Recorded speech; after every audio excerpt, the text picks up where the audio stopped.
ஸ்மார்ட்டாக இருக்குண்ணா நீ. ஆன் பேப்பர் ஒரு சரியான காரு இன்னும் 1 மந்த்துக்குள்ளே லான்ச் ஆக போகுது. ஆனால் அது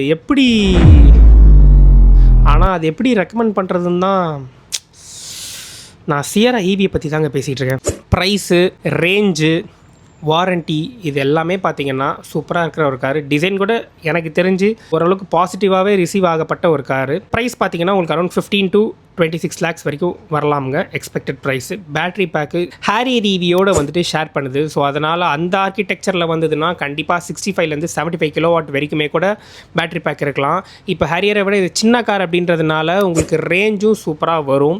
அண்ட் மூணாவது ரீசன் காம்படிஷனை ப்ரைஸில் டெஃபினட்டாக இது அண்டர் கட் பண்ணும். எக்ஸாம்பிள் கிரெட்டா ஈவியாக இருக்கட்டும், இல்லை MG ZS ஈவியாக இருக்கட்டும், BE6 கூட இருக்கட்டும், இது எல்லாத்தையும் வந்து ப்ரைஸிங்கில் டெஃபினட்டாக ஒரு நல்ல வேரியண்ட்டை நீங்கள் இதெல்லாம் விட அஃபோர்டபுளாக இதில் வாங்கலாம்.